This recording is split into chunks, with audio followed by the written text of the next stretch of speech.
నమస్కారం అమరావతి న్యూస్ కి స్వాగతం. ఈనాటి వార్తా విశేషాలు. సీఎం చంద్రబాబు కర్నూలు జిల్లా పర్యటన కొనసాగుతుంది. ఈ సందర్భంగా సి క్యాంప్ రైతు బజార్లో ఏర్పాటు చేసిన స్వర్ణాంధ్ర స్వచ్ఛంద్ర కార్యక్రమంలో పాల్గొన్నారు.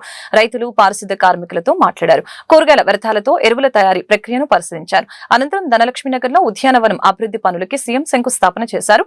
అంతకుముందు కర్నూలు చేరుకున్న సీఎం చంద్రబాబుకి జిల్లా కలెక్టర్, ఎస్పీ, మంత్రులు, ఎమ్మెల్యేలు స్వాగతం పలికారు.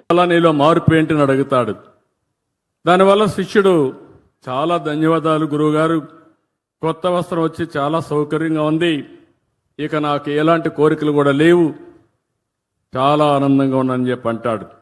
అప్పుడు బుద్ధుడు అంటాడు, నీ కొత్త బట్టలు ఇచ్చాను, అవి వాడుతున్నావు, అసలు నీ పాత బట్టలు ఏం చేసావని అడుగుతాడు బుద్ధుడు. అప్పుడు శిష్యుడు కూడా చాలా తెలివైనవాడు. శిష్యుడు అంటాడు, గురువుగారు, నా పడక బొంతలో పూర్తిగా చెడిపోయి అది సరిగా లేదు, అందువల్ల నా బట్టలు దాన్ని కుట్టుకొని నేను బెడ్ వాడుకుంటున్నాను అని శిష్యుడు చెప్తాడు. అప్పుడు మళ్ళీ బుద్ధుడికి ఒక ఆలోచన వస్తుంది. నీ పాత పరుపులో ఉండే బట్ట ఏమైందని అడుగుతాడు. దానిపైన ఆ బొంతను తీసుకొని కిటికీకి కట్టనగా కట్టాను గురువుగారు అని చెప్తాడు. అప్పుడు గురువుగారు అడుగుతారు, నువ్వు దానికి కట్టనగా కట్టావు, మరి పాత తెర ఉంది కదా, దాన్ని ఏం చేసావంటాడు. ఆ తెరని వంటగదిలో వాడే గుడ్డ కింద వాడుతున్నాను తుడవడానికి అని చెప్తాడు శిష్యుడు. అప్పుడు ఆయన గురువు అడుగుతాడు మళ్ళీ బుద్ధుడు, అంతవరకు వంటగదిలో వాడినటువంటి ఆ గుడ్డ ఏం చేసావని అడుగుతాడు. అప్పుడు అంటాడు, దాన్ని గది తొడవడానికి వాడుతున్నాను గురువు గారు అంటాడు. అంతవరకు ఒక గుడ్డ వాడావు కదా, దాన్ని ఏం చేసావని అడుగుతాడు. ఆ గుడ్డ పూర్తిగా చెడిపోయింది గురువు గారు, దారాలు అయిపోయింది, అది తీసుకొచ్చి మన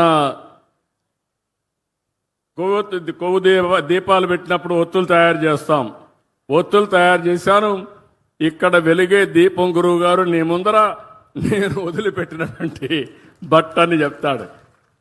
అంటే మీరు గుర్తుపెట్టుకోవాల్సింది, అప్పుడు గురువు గారు బుద్ధుడు అంటాడు, అంటే ఈ ప్రపంచంలో ఏది కూడా వేస్ట్ కాదు. సారాంశం మీరు గుర్తుపెట్టుకోండి, ప్రతి ఒక్కటి ఉపయోగపడుతుంది. నేను ఎన్నో సంవత్సరాల కంటే ముందు పచ్చదనం పరిశుభ్రం అనే కార్యక్రమం పెట్టాను. రాష్ట్రంలోని మహిళలందరికీ స్వాతంత్ర దినోత్సవం సందర్భంగా ఆగస్టు 15 నుంచి ఉచిత బస్సు ప్రయాణ సదుపాయం కల్పిస్తామని సీఎం చంద్రబాబు తెలిపారు. కర్నూలులో ఏర్పాటు చేసిన స్వర్ణాంధ్ర స్వచ్ఛాంధ్ర కార్యక్రమంలో పాల్గొన్న సీఎం ఇల్లు, పరిసరాలని శుభ్రంగా ఉంచుతామని ప్రజలతో ప్రమాణం చేయించారు. రాష్ట్రంలో పచ్చదనం పెంచాలని ప్రజలకు విజ్ఞప్తి చేశారు. ప్రతి నెల 3వ శనివారం ఇల్లు, పరిసరాల్లోని శుభ్రతపై దృష్టి పెట్టాలని సూచించారు. ఉద్యోగులు కూడా ప్రతి నెల 3వ శనివారం శుభ్రతపై దృష్టి పెట్టాలని అన్నారు. పరిసరాల పరిశుభ్రత సామాజిక బాధ్యతగా ప్రతి ఒక్కరు స్వీకరించాలని అన్నారు. అలాగనే అన్ని నియోజకవర్గాల్లో రైతు బజార్లు ఏర్పాటు చేస్తామని చెప్పారు. ప్రపంచం గర్వించేలాగా విశాఖలో యోగా డే నిర్వహిస్తామని అన్నారు. రైతుల కోసం అన్నదాత కింద ఈ డబ్బులు ఇవ్వడం, ఏదైతే 20,000 రూపాయలు ఇస్తున్నాం, కేంద్రం 6,000 ఇస్తుంది, రాష్ట్రం 14,000 రూపాయలు కేంద్రం ఇచ్చేదానికి సమానంగా 3 విడతల్లో పూర్తిగా మీ అకౌంట్ లో డబ్బులు వేసే బాధ్యత మేము తీసుకుంటాం. ఇది కాకుండా ఇంకొక పక్కన ఏదైతే నేను చెప్పానో, మా ఆడబిడ్డలు బస్సుల్లో ఉచిత ప్రయాణ సౌకర్యం కూడా తొందరలోనే ఇస్తా. దీనికి కూడా ఆలోచిస్తున్నాను. అవసరమైతే ఆగస్టు 15న స్వాతంత్ర దినోత్సవాన తప్పకుండా మా ఆడబిడ్డలు అప్పటి నుంచి ఉచిత ప్రయాణ సౌకర్యం ఏర్పాటు చేసే బాధ్యత ఈ ప్రభుత్వానిది. కరెంటు ఉచితంగా ఇస్తాం, చాలా మంది పేదవాళ్ళకి ఇస్తున్నాం, అందరికీ కాదు, పేదవాళ్లకు 200 యూనిట్ల ఎస్సీలకు ఉచితంగా ఇస్తున్నాం. ఇంకో పక్క ఎవరైనా సరే మీరు సోలార్కు పోతానంటే 78,000 రూపాయలు మీకు సబ్సిడీ ఇచ్చే బాధ్యత నాదని మా సోదరులందరికీ హామీ ఇస్తున్నా. బీసీలు అయితే 98,000 ఇస్తా. ఆ తర్వాత మీరు కరెంట్ ఛార్జీలు కట్టాల్సిన పనే ఉండదు. ఎస్సీలకు ఎస్టీలకు అయితే ఉచితంగా మీ ఇంటి పైనే కరెంటు తయారు చేసి వసతి ఏర్పాటు చేస్తాం. ఒకవేళ మీరు కరెంటు వాడుకొని మిగిలితే గ్రిడ్కి ఇస్తే ₹2.09 చొప్పున డబ్బులు కూడా మీ అకౌంట్లో వేస్తా. ఇలాంటి కార్యక్రమాలతో ఈ ప్రభుత్వం ముందుకు పోతా ఉంది. ఇంకో పక్క ఈరోజు నేను ఇక్కడనే మీకు అందరినీ ఒకటే కోరుతున్నా, రాయలసీమలో ఇక్కడ రాయలసీమ బిడ్డని నేను కూడా ఈ రాయలసీమ గడ్డ మీదనే పుట్టాను. రాయలసీమని రత్నాల సీమగా తయారు చేసే బాధ్యత నాది. ఆ రోజు ఓర్వకల్లు ఇండస్ట్రియల్ టౌన్షిప్ నేనే పెట్టాను. జయరాజ్ ఇస్పాత్ అయితే 2,000 కోట్లతో ఆ రోజు ఇండస్ట్రీ బెట్టింగ్ కొన్ని వచ్చాయి.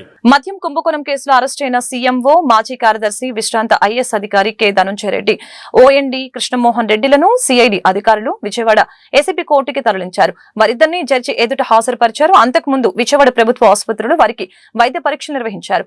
ఏపీ మద్యం కుంభకోణం కేసులో ఇప్పటి వరకు 7గురిని సిఐడి అరెస్టు చేసింది. ఇప్పటికే రాజ్ కేసిరెడ్డి, చాణక్య, సజ్జల శ్రీధర్ రెడ్డి, దిలీప్, గోవిందప్ప, బాలాజీలను అరెస్టు చేసిన సిఐడి శుక్రవారం రాత్రి ధనుంజయ రెడ్డి, కృష్ణమోహన్ రెడ్డిని అరెస్టు చేసింది. ఈ కేసులో వీరిద్దరూ కీలకంగా వ్యవహరించినట్లు సిట్ అధికారులు తెలిపారు. హైదరాబాద్ లో ప్రతిష్టాత్మకంగా మిస్ వరల్డ్ పోటీ జరుగుతున్న సంగతి తెలిసిందే. ఇందులో భాగంగా మిస్ వరల్డ్ కంటెస్టెంట్లకు స్పోర్ట్స్ డే ఈవెంట్ నిర్వహించింది. గచ్చిబౌలి స్టేడియంలో నిర్వహించిన పలు క్రీడల్లో కంటెస్టెంట్లు ఉత్సాహంగా పాల్గొన్నారు. మొత్తం 10 స్పోర్ట్స్ ఈవెంట్లు నిర్వహించారు. ఈ కార్యక్రమానికి BCCI vice president Rajeev Shukla, మంత్రి జూపల్లి కృష్ణారావు తదితరులు హాజరయ్యారు.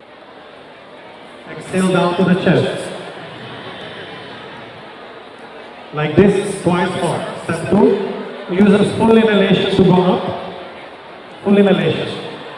And then full exhalation with the sound to bring it behind. Inhale up. Try to fully stretch your arms and elbows. Exhale down to the chest. Once more. Step 3. Inhale, bring your hands up. Keep the fingers pointing straight at the ceiling. Exhale with a sound behind the neck. Inhale up. Exhale to the chest. Megastar Chiranjeevi, దర్శకుడు Anil Ravipudi combination లో ఒక కొత్త cinema పట్టాలెక్కిన విషయం తెలిసిందే. ఈ cinema కథానాయికగా నయనతార నటించనున్నారంటూ గత కొన్ని రోజుల నుంచి వార్తలు చక్కర్లు కొడుతున్నాయి. ఆయా వార్తల్ని నిజం చేస్తూ తాజాగా టీమ్ హీరోయిన్ ని అధికారికంగా ప్రకటించింది. ఇందులో నయనతార కథానాయికగా నటిస్తున్నారని చెప్పింది. ఒక ఆసక్తికర వీడియోను పంచుకుంది. వీడియో చివరిలో చిరంజీవి మేనరిజం లో హలో మాస్టర్, కెమెరా కొద్దిగా రైట్ టర్నింగ్ ఇచ్చుకోమ్మా అంటూ ఆమె చెప్పిన సంభాషణలు ఆకట్టుకునేలాగా ఉన్నాయి. టీంలోకి ఆమెను స్వాగతిస్తూ చిరు సైతం పోస్టు పెట్టారు.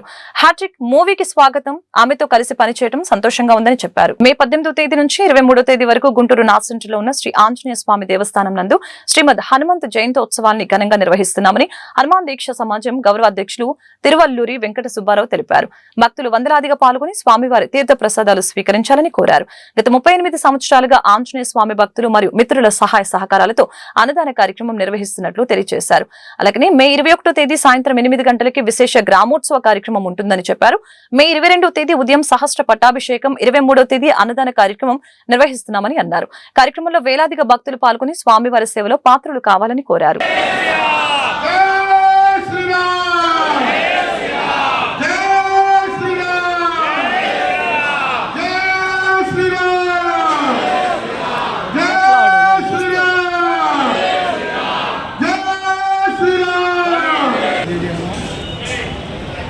గత 30 సంవత్సరాలుగా హనుమాన్ దీక్షా సమాజం 1988లో హనుమాన్ దీక్షా సమాజం శ్రీ ప్రసాద్ గారు వారి ఆధ్వర్యంలో ఇది స్థాపించబడింది. అప్పటి నుంచి కూడా వాటి వరకు కూడా మిత్రులు మరియు భక్తుల సహాయ సహకారంతో కూడా నిరాకరణంగా గత 38 సంవత్సరాలుగా కూడా ఈ యొక్క అన్నదాన కార్యక్రమం స్వామివారికి జరుగుతుంది. దీక్ష తీసుకునే భక్తులకు కూడా అదేవిధంగా ఈ సంవత్సరం కూడా దీక్ష తీసుకునే భక్తులకు కూడా దీక్షా కార్యక్రమం నిర్వహిస్తున్నాము. అదేవిధంగా సాయంత్రం కూడా దీక్షా సమాజం మార్చే వివిధ ప్రత్యేక కార్యక్రమాలు కూడా ఉన్నాయి. రేపు ఆదివారం సాయంత్రం అంకురార్పణ సమయంలో సాహస దీపాలంకరణ నిర్వహించబడుతుంది.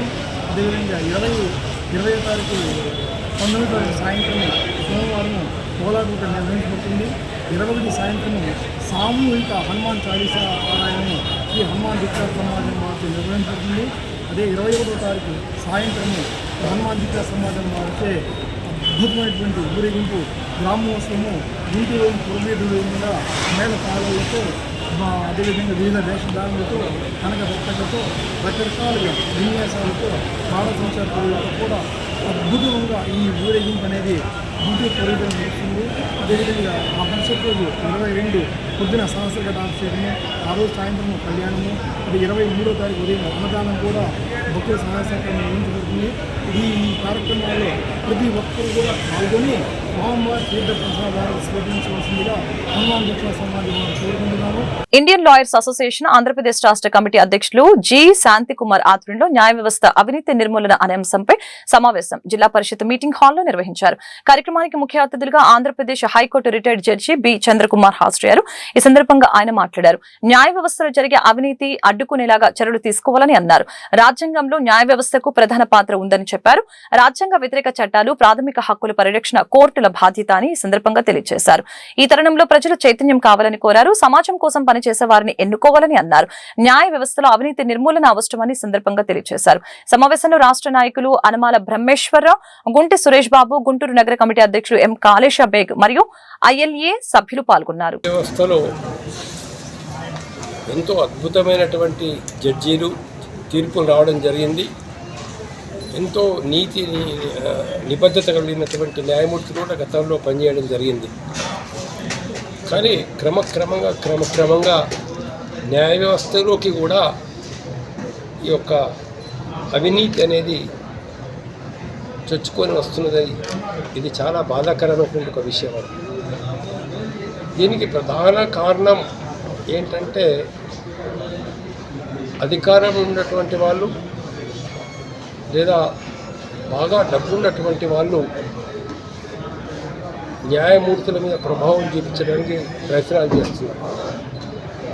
వాళ్ళు పదవి విరమణ చేసిన తర్వాత వాళ్ళకు కొన్ని పదవులు ఇస్తామని చెప్పేసి చెప్పడం, లేదా వాళ్లకు డైరెక్ట్గా ఆర్థికపరమైనటువంటి ఒక లాభాలు చేకూర్చడం, కంపెనీస్లలో షేర్స్ ఇవ్వడం, ఇలాంటి వాటి వల్ల న్యాయమూర్తుల్ని లొంగ తీసుకునేటువంటి ప్రయత్నాలు జరుగుతూ ఉన్నాయి. ఇది చాలా తీవ్రమైనటువంటి ఒక విషయం. కాబట్టి ఇవాళ న్యాయ వ్యవస్థను మనం కాపాడుకోవాలి. ఈ రోజున న్యాయ వ్యవస్థలో అవినీతి నిర్మూలన అనే అంశం పైన ఈ సమావేశాన్ని ఏర్పాటు చేయడం అయింది. దీనిలో ముఖ్య అతిథిగా ఆనరబుల్ జస్టిస్ చంద్రకుమార్ గారు ప్రసంగించారు. ఈ రోజున మన భారతదేశంలో ఉన్నత న్యాయస్థానాల్లో అవినీతి పెరిగిందనేది వాస్తవం. ఈ రోజున దానికి ప్రత్యక్ష సాక్ష్యమే జస్టిస్ యశ్వంత్ వర్మ అని ఢిల్లీ హైకోర్టు జడ్జి ఇంట్లో నోట్ల కట్టలు తగలబడటం అనేది మనందరికీ తెలిసింది.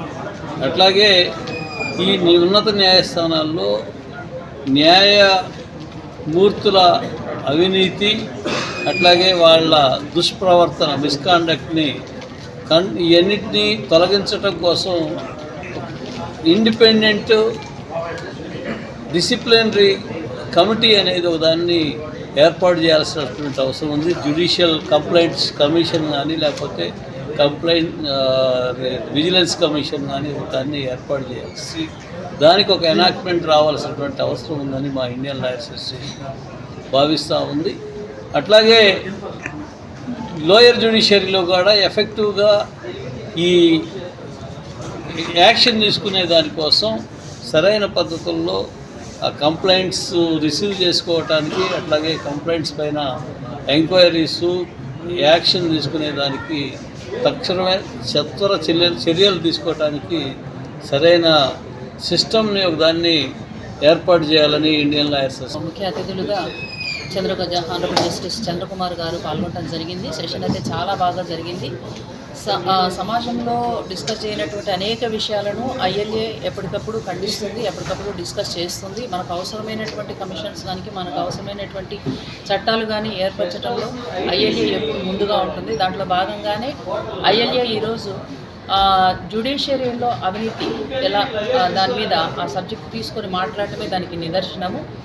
స్టేట్ లెవెల్లో కానీ కంట్రీ లెవెల్లో కానీ మొట్టమొదటిగా ఐఎల్ఏ ద్వారానే ఈ టాపిక్ అనేది డిస్కస్ చేయబడింది. ఇక్కడ చాలా అంశాలని వచ్చినటువంటి అతిథులందరూ కూడా పంచుకోవడం జరిగింది. అట్లాగే న్యాయ వ్యవస్థలో జరుగుతున్నటువంటి ఈ అవినీతి మీద ఆపరేషన్ సింధూర్ విజయవంతమైన నేపథ్యంలో కూటమి నేతల ఆధ్వర్యంలో గుంటూరు నగరంలో శనివారం తిరంగ యాత్ర ఘనంగా జరిగింది.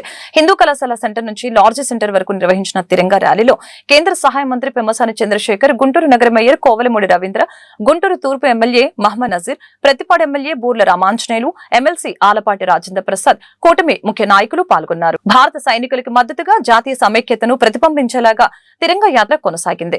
ఈ సందర్భంగా కేంద్ర సహాయ మంత్రి పెమ్మసాని చంద్రశేఖర్ మీడియాతో మాట్లాడారు.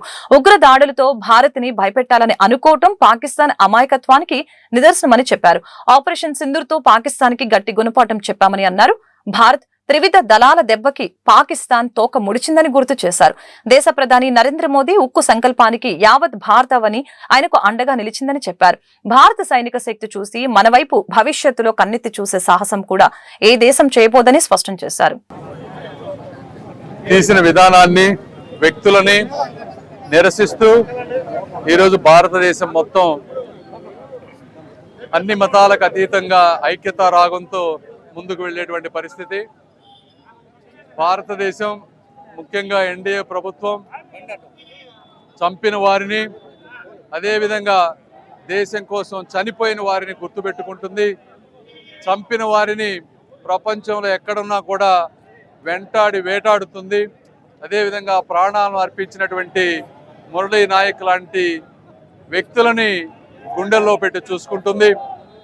భారత్ సింధూరం అనేది కేవలం సాంప్రదాయం మాత్రమే కాదు, దేశ ఐక్యతకు, జన్మభూమిని, భారతదేశ ప్రజలను, భవిష్యత్తును కూడా కాపాడేటువంటి ఒక బలమైన సంకల్పం అని ఈరోజు అందరూ గుర్తు చేసుకోవాలి.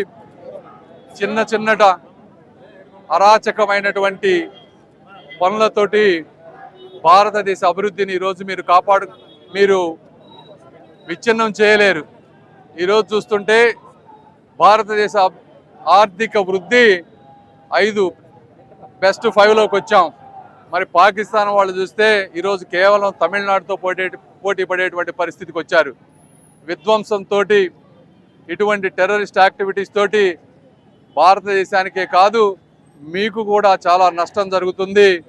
మనం చేసిన పనులే మనల్ని నాశనం చేస్తాయని తెలుసుకోవాలి. ఏదేమైనప్పటికీ ఇటువంటి కష్టతరమైన పరిస్థితుల్లో ఒక బలమైన నాయకులు శ్రీ నరేంద్ర మోదీ గారు ఉండటం, దేశం నుంచి ఎంత ఒత్తిడి వచ్చినా, మీడియా నుంచి ఎంత ఒత్తిడి వచ్చినా ఒక స్థితప్రజ్ఞతతో, ఆలోచనతో అందరినీ సంప్రదింపులు జరిపి నింగి, నేల, నీరు 3 మార్గాల ద్వారా సైన్యాన్ని అప్రమత్తం చేసి దౌత్యపరమైనటువంటి అన్ని విషయాలు ప్రపంచంలో ఉన్న అన్ని దేశాలతో కోఆర్డినేట్ చేసుకొని ఇంటెలిజెన్స్ తీసుకొని టెర్రరిస్టులు ఎక్కడ ఉన్నారో అక్కడ చూసి ఆ స్థావరాలపై దాడి చేసి సివిలియన్స్కి ఇబ్బంది లేకుండా చేసినటువంటి బలమైన నాయకులు మన గౌరవ ప్రధానమంత్రి శ్రీ నరేంద్ర మోదీ గారు. మీకు ఆంధ్ర రాష్ట్ర ప్రజలు, భారతదేశ ప్రజలు మీ మీద ఒక బలమైన నమ్మకంతో ఉన్నారు. మీరు చేసే ప్రతి పనిని కూడా స్వాగతిస్తూ ఉన్నారు. బీజేపీ, జనసేన, మా కేంద్ర మంత్రివర్యులు, పార్లమెంట్ సభ్యులు పెమ్మసాని గారి చంద్రశేఖర్ గారి నాయకత్వంలో ఇవాళ తిరంగ ర్యాలీలో పాల్గొన్నందుకు మేమందరం సంతోషిస్తున్నాం. ఈ ర్యాలీకి కులమతాలకు అతీతంగా విచ్చేసిన ప్రతి ఒక్క కార్యకర్తలు కూడా అభినందనలు తెలియజేస్తున్నాను.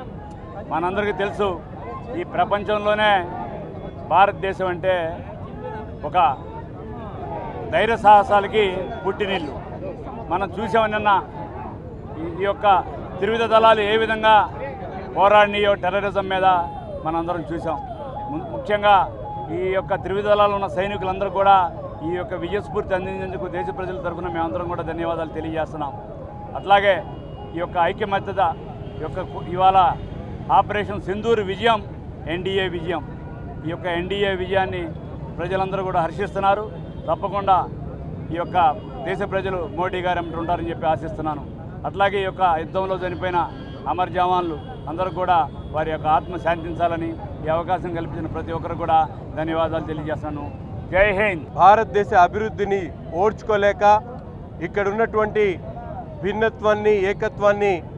భిన్నత్వంలో ఏకత్వాన్ని వేరు చేయాలనే కుట్ర పన్ని ఆలోచన చేస్తున్నటువంటి విధానాన్ని తిప్పికొడుతూ ఉగ్రవాదుల దాడులను పూర్తిగా సన్నద్ధంతో ఒక ఆలోచనతో ప్రపంచ దేశాల్లో ఉన్నటువంటి ఉగ్రవాదాన్ని భయపెట్టేటువంటి విధంగా తీసుకున్నటువంటి ఆపరేషన్ సింధూర్ ద్వారా భారతదేశంలో ఉగ్రవాదులు కంటి నిండా కునుకు లేకుండా చేసినటువంటి పరిస్థితులు ఈరోజు కేవలం నెల రోజుల లోపల ప్రపంచ దేశాల్లో ఉన్నటువంటి ఉగ్రవాదులకు నిద్ర లేకుండా చేసినటువంటి ఘనత భారతదేశానిది, భారతదేశ సైనికులది. ఈరోజు మేమందరం కూడా చూస్తూ ఉన్నాం. ముస్లింల పేరుతో రెచ్చగొట్టేటువంటి వ్యాఖ్యలు చేస్తున్నటువంటి పాకిస్తాన్ దేశానికి హెచ్చరిస్తూ ఉన్నాం. మేము ఇష్టపడి ఈరోజు భారతదేశంలో ఉంటా ఉన్నారు. స్వాతంత్రం అనంతరం పాకిస్తాన్కి వెళ్ళేటువంటి ఆలోచన ఉన్నా కూడా ఈ దేశం మాకు కావాలి, ఈ దేశం కోసం మా పెద్దలు ప్రాణాలు అర్పించారు, ఈ దేశ స్వాతంత్రం కోసం మేము పోరాడామని చెప్పి హక్కుగా భావించి ఇక్కడ బ్రతికినటువంటి పౌరులుగా ముస్లింగా మేమందరం కూడా చెప్తా ఉన్నాం. పాకిస్తాన్ ఒక ఉగ్రవాద దేశంగా మీరు అభివృద్ధిని ఆకాంక్షిస్తే తప్పకుండా ఉగ్రవాదులను తుడిచిపెట్టండి. భారతదేశంతో కలిసి అభివృద్ధి కోసం మానవాళి విషయంలో ప్రజల ప్రాణాలని ఆస్తుల్ని కాపాడే విషయంలో మాదంతా భారత జాతి అనేటువంటి ఒకే త్రాటి మీద వచ్చేటటువంటి గుణం మన ఇన్హెరెంట్ క్వాలిటీ. మన దేశం మీద ఉగ్రవాదులు దాడులు అనేవి కొత్త కాదు. ఎప్పుడు దాడులు చేసినా వారిని తరిమి కొట్టడం మనకు పరిపాటే. కానీ ఇక్కడ ఆలోచించాల్సింది ఒకటి, ఈరోజు ఉగ్రవాదులైనా ఉగ్రవాదులను ప్రోత్సహించే శత్రు దేశాలైనా భారతదేశంలో ఉన్నటువంటి మహిళలు పురుషులు ఏ స్ఫూర్తితో పెరుగుతున్నారో గుర్తుపెట్టుకోవాలి. వీరనారి ఝాన్సీ లక్ష్మీబాయి ఆశయంతో పెరుగుతున్నటువంటి మా ఆడపడుచులు 90 కోట్ల పైగా ఉన్నటువంటి మా ఆడపడుచులు కాలికున్న గజ్జ గల్లు మంటే శత్రు దేశాల గుండె ఆగిపోతుందన్నటువంటి విషయం తెలిసి కూడా అదేవిధంగా వివేకానందుని యొక్క స్ఫూర్తితో పెరుగుతున్నటువంటి మా యువత గుండె చప్పుడు లబ్ డబ్ అనేటువంటి శబ్దం విన్నా శత్రు దేశాల గుండె ఆగిపోతుందని తెలిసి కూడా ఇంకా ఇలాంటి ప్రయత్నాలు చేయడం అవివేకం. ఈ దేశాన్ని పాలిస్తున్నది ఒక ఉక్కు మనిషి నరేంద్ర మోడీ గారు. గుంటూరు నగర వాసులకి నిరంతరాయంగా త్రాగునీరు అందిస్తామని కేంద్ర గ్రామీణాభివృద్ధి కమ్యూనికేషన్ శాఖల సహాయ మంత్రి డాక్టర్ పెమ్మసాని చంద్రశేఖర్ స్పష్టం చేశారు. ఇందులో భాగంగా అమృత్ 2.0 కింద 360 కోట్ల రూపాయలతో సమగ్ర మంచినీటి ప్రాజెక్టు చేపడుతున్నామని ప్రకటించారు. గ్రేటర్ గుంటూరు పరిధిలో శాశ్వతంగా త్రాగునీరు అందించేలాగా ప్రణాళిక రూపొందించామని చెప్పారు. కృష్ణానది నుంచి నేరుగా గోరంట్ల రిజర్వాయుకి నీరు వచ్చేలా పైప్ లైన్ నిర్మాణం చేపట్టామని అన్నారు. భవిష్యత్తులో పెరగనున్న జనాభాను దృష్టిలో పెట్టుకుని త్రాగునీటి కష్టాలు రాకుండా అన్ని జాగ్రత్తలు తీసుకుంటున్నామని వివరించారు. గుంటూరు నగరపాలక సంస్థ కార్యాలయంలో త్రాగునీటి సమస్యపై శనివారం కేంద్ర మంత్రి మీడియాతో మాట్లాడారు. అలాగనే శంకర్ విలాస్ ఫ్లైఓవర్ బ్రిడ్జి పునర్నిర్మాణంలో భాగంగా స్థలాలు కోల్పోయిన వారికి చెక్కులు పంపిణీ చేశారు. సమావేశంలో గుంటూరు నగర మేయర్ కోవెలముడి రవీంద్ర, ఎమ్మెల్యేలు మహమ్మద్ నజీర్, బూర్ల రామాంజనేయులు, నగర కమిషనర్ పోలీస్ శ్రీనివాసులు పాల్గొన్నారు. గుంటూరు చుట్టుపక్కల ప్రాంతం మొత్తం తీసుకుంటే దీన్ని 3 ప్రాంతాలుగా డివైడ్ చేశారు. ఒకటి గుంటూరు కోర్ ఏరియా, అదేవిధంగా గుంటూరు వీకర్ సెక్షన్స్ కొన్ని సపరేట్గా ఉన్నటువంటి ఏరియాలు, బుడంపాడు, బొంతపాడు, ఏటుకూరు, ఈ మూడిటికి ఒకటి. తర్వాత మూడోది మర్జ్డ్ విలేజెస్, మొత్తం వచ్చేసి ఒక 10 విలేజెస్. ఇవి తీసుకుంటే ఎంటైర్ గుంటూరు చుట్టుపక్కల ప్రాంతంలో వాటర్ కావాల్సినటువంటి ఏరియాలు ఇవి 3. ఈ మూడిటికి సంబంధించి కోర్ ఏరియాస్కి వచ్చేటప్పటికి అమృత్ 2 పథకం కింద 331 కోట్ల రూపాయలు ఈరోజు నారా చంద్రబాబు నాయుడు గారు కూటమి ప్రభుత్వం శాంక్షన్ చేసింది. Number 1. Number 2, weaker section areas ఉన్నటువంటి ఆ 3 విలేజెస్కి వచ్చేటప్పటికి 32 కోట్ల రూపాయలతోటి అది సెకండ్, దాన్ని కూడా శాంక్షన్ చేశారు. తర్వాత థర్డ్ మర్జ్డ్ విలేజెస్కి వచ్చేటప్పటికి UIDF కింద 208 కోట్లు, అది ఫైనల్ స్టేజెస్లో ఉంది. అది అప్రూవ్ అయిన తర్వాత చెప్తాం. ప్రస్తుతానికి గుంటూరు కోర్ ఏరియాకి, వీకర్ సెక్షన్ ఏరియాస్కి కలిపి దాదాపుగా 360 కోట్ల రూపాయలు అప్రూవ్ అయింది. వీటి ఉద్దేశం ఏంటంటే, ఇప్పుడు ఆల్రెడీ మనకి ఈ రోజున పాపులేషన్ తీసుకుంటే 2026 కల్లా 10,65,000 మంది గుంటూరు చుట్టుపక్కల ఉంటారు. 2041కి వచ్చేటప్పటికి 14,80,000, 2056కి వచ్చేటప్పటికి 20 లక్షల మంది గుంటూరు చుట్టుపక్కల ప్రాంతంలో ఉంటారనేది ఎస్టిమేషన్. టోటల్ మనకి కావాల్సినటువంటి వాటర్ డిమాండ్ ఈ రోజున 169 MLD ఉంది. ప్రజెంట్ వాటర్ సప్లై 135 MLD మాత్రమే ఉంది. సో అడిషనల్ కెపాసిటీ వీటన్నిటి దృష్ట్యా 138 MLD అడిషనల్ కావాలి. ఇవన్నిటినీ అంటే ఫ్యూచర్లో ఎటువంటి ఇబ్బంది లేకుండా ఇప్పుడున్న తక్కెళ్ళపాడు ఈ వాటర్ సప్లై ఇది ఇలానే ఉంటుంది. ఇది కాకుండా కృష్ణానది నుంచి ఇప్పుడు తీసుకున్నటువంటి అమృత్ 2 పథకం ఏదైతే ఉందో ఇది కృష్ణానది నుంచి స్ట్రైట్గా తీసుకొని ఇక్కడికి గోరంట్ల ఏరియాకి వస్తుంది. ఇందులో కృష్ణానది దగ్గర ఒక పంపింగ్ మెకానిజం ఉంటుంది. గోరంట దగ్గర రిజర్వాయర్లో క్లీన్ చేసి అక్కడి నుంచి పంపింగ్ మెకానిజం ఉంటుంది. ఇదంతా స్ట్రైట్ లైన్ తీసుకుంటా ఉన్నారు. ఇందులో railway lines, national highways, canal క్రాసింగ్స్ని అన్నిటినీ బైపాస్ చేస్తూ ఈ లైన్ ఇది న్యూ వాటర్ లైన్. గుంటూరు ప్రభుత్వ ఆసుపత్రిని ఆధునిక వైద్య సేవలు అందించే మల్టీ సూపర్ స్పెషాలిటీ హాస్పిటల్ గా తీర్చిదిద్దుతున్నామని కేంద్ర గ్రామీణాభివృద్ధి కమ్యూనికేషన్ శాఖల సహాయ మంత్రి డాక్టర్ పెమ్మసాని చంద్రశేఖర్ స్పష్టం చేశారు. ఇందులో భాగంగా యుద్ధ ప్రాతిపదికన అన్ని సౌకర్యాలు ఏర్పాటు చేస్తున్నామని చెప్పారు. శనివారం జీజేహెచ్ లో నాట్కో సెమినార్ హాల్లో హాస్పిటల్ డెవలప్మెంట్ సొసైటీ సభ్యుల సమావేశం జరిగింది. ఈ సందర్భంగా పెమ్మసాని మీడియాతో మాట్లాడారు. పేదల విశ్వాసం పొందేలా కార్పొరేషన్ కి దీటుగా గుంటూరు ప్రభుత్వ వైద్యశాల వైద్యం అందిస్తుందని చెప్పారు. Natco centre cancer level 1 hospital గా అభివృద్ధి చెందుతుందని అన్నారు. గతంలో ఎన్నడూ లేని విధంగా జీజేహెచ్ సమగ్రంగా అభివృద్ధి చెందుతుందని చెప్పారు. ఈ కార్యక్రమంలో ఎమ్మెల్యేలు Mohammed Nazir, Boorla Ramanjaneyulu, joint collector Bhargav Teja, GJH superintendent SSP Ramana, DMHO Vijayalakshmi పాల్గొన్నారు. అన్ని సౌకర్యాలు ఉండే విధంగా, ముఖ్యంగా పేదవాళ్ళకి ఉపయోగపడే విధంగా ఎక్కడెక్కడ ప్రాబ్లమ్స్ ఉన్నాయో అవన్నీ సాల్వ్ చేయడానికి హాస్పిటల్ డెవలప్మెంట్ కమిటీ సొసైటీ అని ఫామ్ చేశాం. అందరూ రెగ్యులర్గా ఎవ్రీ మంత్ వాళ్ళు మీట్ అవుతూ ఉంటారు. ఎవ్రీ క్వార్టర్కి ఒకసారి నేను కూడా కూర్చుంటూ ఉంటాను. దాదాపు చాలా ఇష్యూస్ అన్నీ రిజాల్వ్ చేసుకుంటూ వచ్చారు.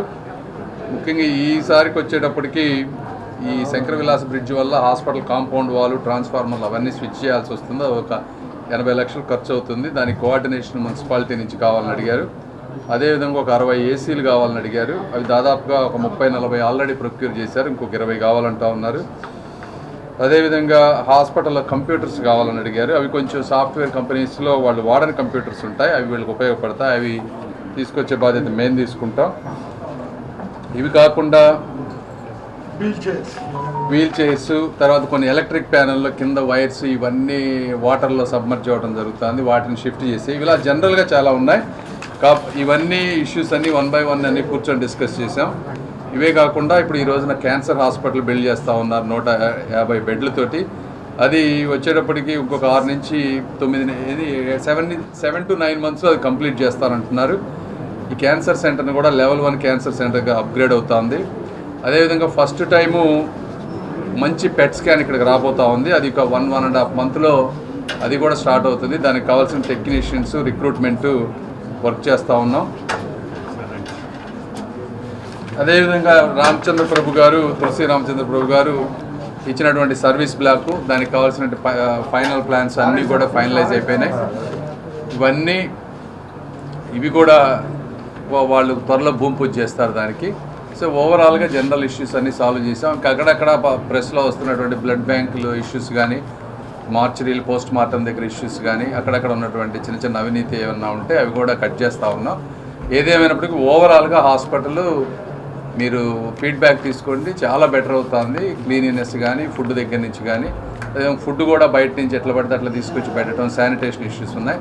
సో బయట నుంచి ఫుడ్ అలౌ చేయకుండా, ఎందుకంటే లోకల్గా ఉన్న వాళ్ళే చక్కగా ఫుడ్ అంతా కూడా 100% సర్వ్ చేస్తున్నారు. కాబట్టి బయట వాళ్ళు వచ్చి ఇవ్వాల్సిన అవసరం లేదు. బయట ఎవరన్నా దాతలుండి అన్నదానం అట్లాంటివి చేయాలంటే దయచేసి మీరు పెట్టే డబ్బులు హాస్పిటల్ ఎక్విప్మెంట్కి కానీ, వీల్ చైర్స్కి కానీ ఇలాంటి వాటికి ఇస్తే మాకు హాస్పిటల్ క్లీన్గా ఉంటుంది. అదేవిధంగా నిజంగా హాస్పిటల్కి ఉపయోగపడుతుంది, పేదవారికి ఉపయోగపడుతుంది. లేదంటే మీరు బయట నుంచి తెచ్చేసి ఆ ఫుడ్ అట్లా పెడేసి తర్వాత దాన్ని క్లీన్ చేయకుండా అంతా. కాకినాడ జిల్లా తుని వద్ద జాతీయ రహదారిపై ఆగి ఉన్న లారీని కారు ఢీకొట్టింది. ఈ ఘటనలో కారులో ప్రయాణిస్తున్న 3 మృతి చెందారు. మరొక 2 గాయాలు అయ్యాయి. మృతులంతా రాజమహేంద్రవరం అపోలో ఫార్మసీ ఉద్యోగులు. మృతుల్ని రాజమహేంద్రవరానికి చెందిన గెడ్డెం రామరాజు, హజ్రత్ వాలి, తణుకుకు చెందిన వరాడ సుధీర్కు గుర్తించారు. మృతదేహాలను పోస్టుమార్టం నిమిత్తం తుని ప్రభుత్వ ఆసుపత్రికి తరలించారు. తీవ్రంగా గాయపడ్డ గోనా శివశంకర్, వెంకట సుబ్బారావుని చికిత్స నిమిత్తం కాకినాడ ప్రభుత్వ ఆసుపత్రికి తరలించారు. శుక్రవారం విశాఖపట్నంలో జరిగిన సమావేశానికి హాజరై కారులో తిరిగి వస్తూ ఉండగా ఈ ప్రమాదం చోటు చేసుకుంది. ఆగి ఉన్న లారీ విశాఖపట్నం నుంచి మండపేటకు ఐరన్ లోడ్తో వెళ్తుంది. కేసులు పెట్టి అరెస్టులు చేస్తే బెదిరిపోయేది లేదని, వేధిస్తే మరింత స్ట్రాంగ్ అవుతామని వైసీపీ గుంటూరు జిల్లా అధ్యక్షులు మాజీ మంత్రి అంబటి రాంబాబు అన్నారు. శనివారం ఆయన మీడియాతో మాట్లాడారు. ఎన్నో ఏళ్ల క్రితం నాటి అంశాల్లో ఇప్పుడు కేసులు పెట్టి వేధిస్తున్నారని మండిపడ్డారు. మరికొద్ది రోజుల్లో కూటమి ప్రభుత్వం అధికారంలోకి వచ్చి ఏడాది కావస్తుంది. కూటమి ఏడాది పాలనలో అక్రమ అరెస్టులు తప్ప ఏమీ లేదు. రాజకీయ నాయకుల అరెస్టులే కాకుండా ఐఏఎస్, ఐపీఎస్ అధికారులపై కూడా అక్రమ కేసులు నమోదు చేసి అరెస్టులు చేస్తున్నారు. వైఎస్ జగన్ హయాంలో పనిచేశారని ధనుంజయ రెడ్డి, కృష్ణమోహన్ రెడ్డిలను అరెస్టు చేశారు. ఈ అరెస్టులపై న్యాయస్థానాల ద్వారా పోరాటం చేస్తున్నాం. పులి మీద చంద్రబాబు, నారా లోకేష్ స్వారీ చేస్తున్నారు. ఆ స్వారీ చేయటం ఆపగానే ఆ పులి ఇద్దరిని మింగేస్తుందని చెప్పారు. ఏమైంది ఇప్పుడు వేసిన వాళ్ళకన్నా నేను పెద్ద మగోడినా వేసుకొని జైల్లో ఉంటాం. 70 ఏళ్ళు వచ్చింది. చెప్పే కదా నీకు, నీ ద్వారా ఒరే మొగళ్ళారా వచ్చి రాత్రిపూట వచ్చి తలుపులు కొట్టమన్నారా, ఫోన్ చేయండి వచ్చేసి జైల్లో కూర్చున్నామని చెప్పాం కదా. మా రాత్రిపూట వచ్చి మా పిల్లల్ని వాళ్ళని బెదిరించి తీసుకెళ్ళటం ఎందుకు? అయ్యా రాంబాబు గారు మిమ్మల్ని కేసు పెట్టాం, రాపలే తెలుసుకున్నాం, 3 నెలల పాటు రాపలు ఉంచుతాను మా లోకేష్ గారు చెప్పాడు. రండి అంటే బట్ట సర్దుకు నేనే వెళ్తా. ఏం ముందుకు వచ్చి గొడవ మళ్ళా ఈ వయసులో ఎవరితో కుస్తీ పట్టను నేను? అర్థం కాలా? నన్ను చూసి వెనకడుగేయట్లా, ముందడుగేయట్లా. ఏదో వాళ్ళ ప్లాన్ ఏదో ఉంది. వాళ్ళు ఏ అడుగేసినా మనం సిద్ధంగా ఉన్నాం. ఇంకేమన్నా దానిలో వాళ్ళు వెనకడుగేని ముందడుగేని. ఇప్పుడు నా పక్కన ఉన్నాయని ముందడుగేశారు కదా, లోపల పెట్టారు కదా, రాజమండ్రి జైలుకి పంపించారు. ఒక కేసు పోతే మళ్ళీ మంగళగిరి ఒక కేసు పెట్టారు. ఇంకే కేసు దొరికినట్లేదు. దొరికితే ఆ కేసు కూడా పెట్టేవాళ్ళు. ఎన్ని రోజులు ఉన్నారండి? 19 రోజులు ఉన్నాడు. After a small case. అదే ఆయన నేను కాకపోతే మీ పోటీ అనేది అమ్మటే బెయిల్ ఇస్తేవాళ్ళు, బెయిల్ వచ్చేసేది. పోలీసులు పెద్దగా అడ్డం పడేవాళ్ళు కాదు. మేమనేటప్పుడు పోలీసులు అడ్డం పడుతున్నారు. అడ్డం పడకపోతే వాళ్ళు సస్పెండ్ చేస్తారని భయం. మొన్న ఈ కేసులో 11 మంది సస్పెండ్ చేశారు కదా. వాళ్ళ బాధ వాళ్ళది, పోలీసు వాళ్ళ బాధ పోలీసు వాళ్ళది. ఈ వార్తలు ఇంతటితో సమాప్తం. మరొక బులెటిన్ మళ్ళీ కలుద్దాం. నమస్కారం.